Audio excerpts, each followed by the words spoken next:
everyone. My name is Loren Hammonds. I am Senior Programmer of Film and Immersive at Tribeca Film Festival, and I am also on the board of the Black Realities Grant as part of Kaleidoscope. And that's what we're doing here today. I'm really happy to be in conversation with one of our most recent winners of the grant, Stephen Christian, who is the creator of Eyelnd Fever and founder of Iltopia Studios. How you doing, Stephen? I'm doing pretty good. Excellent. Where are you on the globe right now? I am in Portland, Oregon, and so it's getting ready to go into the fall season. So I'm trying to get every ounce of summer that I can right now. I'm glad we get a chance to talk. I really loved your presentation and your pitch at the showcase a while back, and I wanted to see if you could kind of tell everyone who's watching just a little bit about your winning project, Eyelnd Fever. Yeah. So Eyelnd Fever is sort of my exploration into trying to figure out how to tell the Black experience through an adventure story. And more importantly, how to make those real life events, police brutality, racial injustice, just interpersonal, just blatant racism that, Black people feel on a regular, on a day-to-day basis, and how to create a quirky, whimsical story out of those harsh topics. And so obviously, I pull from my lived experience, and I really pull from a lot of the different inspirations that I grew up on, like Static Shock, uh Adventure Time, obviously like South Park and Magic School Bus, and really not holding myself, not restricting myself when I put the pen to the paper. And so far, it's with technology and animation and extended reality, it's really allowed me to explore, really do the project justice, I believe, because there isn't, there's very few hindrances with my creative process now.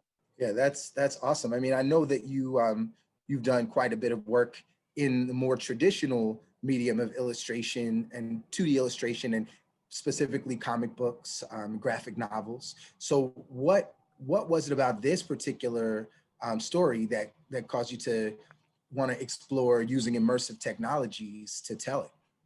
Yeah, so I guess a to provide a little bit of context, I first got into, um, really, I got into creativity, just exploring my creativity in general, after I had my second hip surgery, when I was playing football. And so prior to that, I was, that stereotypical case of, like getting a scholarship to play a sport, football or basketball. Me, it was football, and going to college because of that. And then sort of having my opportunities tied to my physical abilities. And so when that was taken away from me via, injuries, I had bilateral hip reconstructive surgery. So, right now, like I'm walking around, I'm on the cusp of having a hip replacement. And so for me, it was really reckoning, dealing with the fact that, I didn't know if I was going to, you know, have to essentially like change my way, like my approach to life. I wasn't sure if I was going to be walking again. I wasn't sure if I was going to be running again. I didn't know if I was going to be playing football again. And so I needed to channel my efforts into something that was positive and allowed me to sort of, allowed me to grow as a person. And so from there, I was a big fan of the Boondocks, big fan of, Dragon Ball Z and stuff. So I was like, I'm gonna just make a cartoon, and I sort of like set that as sort of the pinnacle. And so, throughout that, learned that it requires a lot more time and effort to make a cartoon. And so I started off with comics, ended up getting published by newspapers, and really seeing that as an avenue for me to just like find my voice. Who was Steven outside of, wearing a helmet and running into people to pay for college, right? And so from there, it just allowed me to explore different things. Got into social commentary, and this was around the time of like the Trayvon Martin stuff. And so, I'm seeing that, watching the news, and then also, having an outlet through comics to express my frustrations. And so from there, it just really it was that natural progression of like okay, how far can I push myself and my creativity and, composition and character development and stuff, but also staying true to what I wanted to see. And that was just more Black people being represented in things that you just don't see Black people represented in. Yeah, that's something that really resonated with me in your pitch as well. Like when you were talking, and you mentioned it again just now when we were talking, you were talking about Static Shock, right? And Yeah. how important that was to you. And it was important to me too, like being able to see a Black superhero and understand like this is us on screen when we haven't seen it before. We had Yeah. Black Panther, but it was that was many, many moons ago. And to see something contemporary as we did in the 90s with Static Shock, that was just really powerful stuff. So obviously representation is a really important element of all of your projects. And you were mentioning before that you'd done comic books, and then I think you transitioned to a web series. Is that right? Yeah, yeah. So I went through this, I first started off getting published in, the school newspaper. And then when I left school, I didn't have my publishing avenue. And so then I sort of converted it from, being in the newspaper to, going to like early web comics. And so I was part of that, the web comics you would find on Tumblr, when Tumblr was like a big thing. And through that process, it was just, continue to explore what my voice and how to build an audience online, because essentially you could publish stuff, but if people don't know about it, then like they're never going to see it, opposed to a newspaper where people are going to read the newspaper regardless. It just so happens that they'll stumble upon my stuff. And so yeah, it really became like, okay, what can I do and what can I create to generate traffic and share with my friends that like they would find comfort in. And for me, I saw really the power in creating a lot of pages and being able to create a lot of pages that are connected in a way that you see the growth of a character. And just from that idea of just take from page one, you'll be introduced to the character, and then to page 1,000 you'll see the growth of the character. And so the character that you first were introduced to, they've matured in a way because of those experiences that you're following along with them in. Right. So storytelling is definitely important to you. What made you want to, get those characters to literally pop off of the page or literally pop off of the screen with augmented reality? It was augmented reality by default. Uh, so Okay. what I so what as I was, working on comics, mind you, like my goal was to make a cartoon. I just had to start with comics because comics were a lot easier to do. And so for me, I've always tried to find a way to, one, make a cartoon, and also make cartoons accessible, animation accessible specifically. Because throughout the process, I started getting into conventions and meeting people and everything. And one of the things that I noticed whenever I would talk about what I do, it's very easy for somebody to understand, like, oh, you make comics and you make books, and I could see those, I could touch those, you make stickers, I could stick those around. But when somebody says like, oh, I'm an animator, they just think like, oh, okay, you make stuff, but like it's far removed from like your experience. You have to have a link. You like it. There's barriers to allow people to experience that.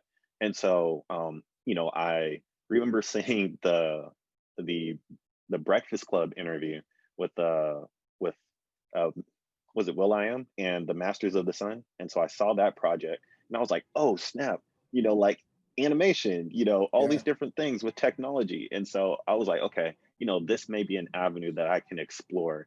But then, when it launched, there was like a year pause between like the book launching and the app, being available. And so I was like, crap, like I had this idea, but I don't know what the heck it is. And so then I ended up going to the Adobe Max last year, November 2019, as like a birthday present to myself.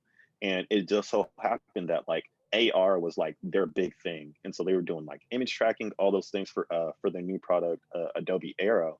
And I saw one of the demos, and I was like, dude, this is exactly what I like. This is what I was looking for.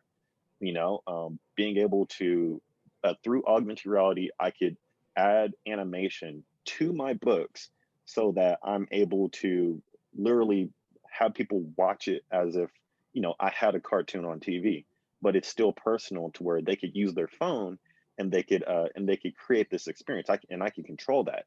And so I was like, dang, like this looks like an opportunity for me to really carve out my project, but also like find sort of a place for me as an animator and creator that does too many different things. Yeah, that's great, and that's really encouraging, I think, too. I mean, as a curator, um, it's exciting to me to find new voices, and specifically new Black voices and new diverse voices. That's one of the reasons that I work in immersive technology. My background is in film, but I always had an interest in interactive storytelling, and with immersive, I feel like here we are at the really at the dawn. It's a resurgence, but it's really at the dawn of a new medium where no Yeah. one has to Hmm. play catch up, and we can create everything for ourselves and continue to work and build. And that representation question that we touched on before, it doesn't have to be a thing if we're all making and Yeah. we're able to represent for ourselves from the beginning. So that's the importance. That's why I joined the board. I wanted to know how you found out about Kaleidoscope and specifically the Black Realities Grant. Like there's a void in the industry, in terms of representation and also just acknowledgement of what's happening out there. And so for me, I sort of looked at the scene and was like, well, there's not many Black people. So I'ma just, make a ruckus with whatever, with my Blackness and sort of just go out there on Twitter.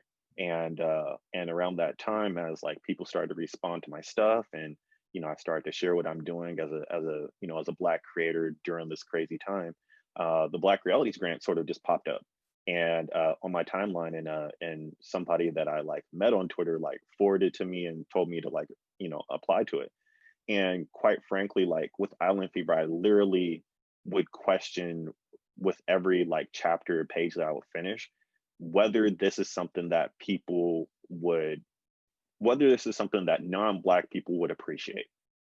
And so then when the Black Realities Grant came, I was like, oh snap, this is literally the support that I'm looking for. There's something that popped up that like really speaks to like what I'm doing.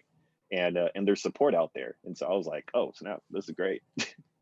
That's perfect. That's like exactly what we want out of this. I think that everyone that's on the board of this grant, all the folks that have started Kaleidoscope, Renee and Selena, I think they're very interested, as anyone should be. Anyone who loves art should be Yeah. interested in diversification of artists, because we know that it is always going to make things better to get richer perspectives, get different perspectives. So I'm so glad that your friend of a friend hit you with the link and you've discovered and all that stuff. That's exactly how we need to make it happen.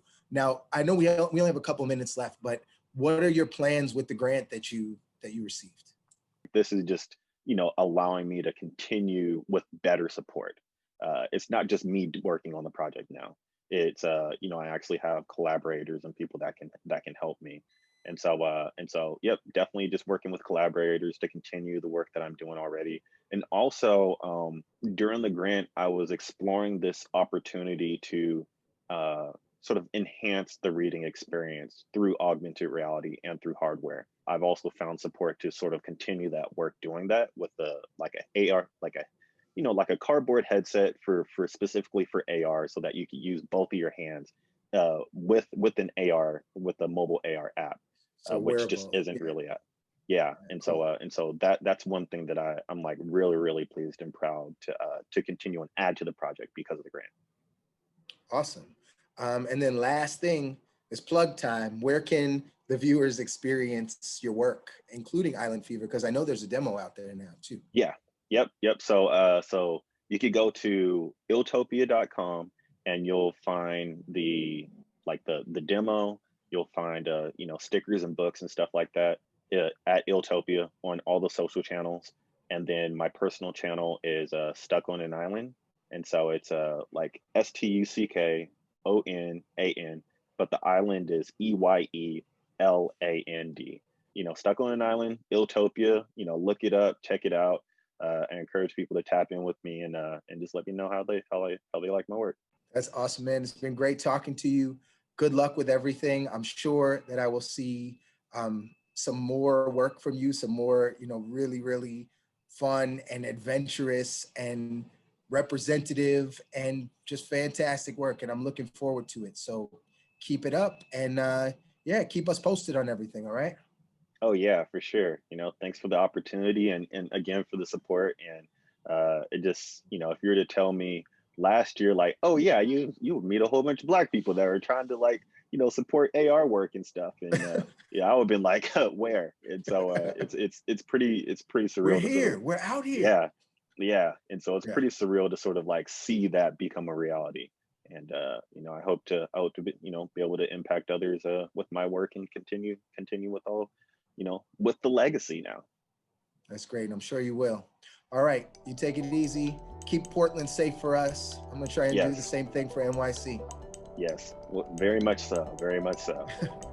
Easy. Okay.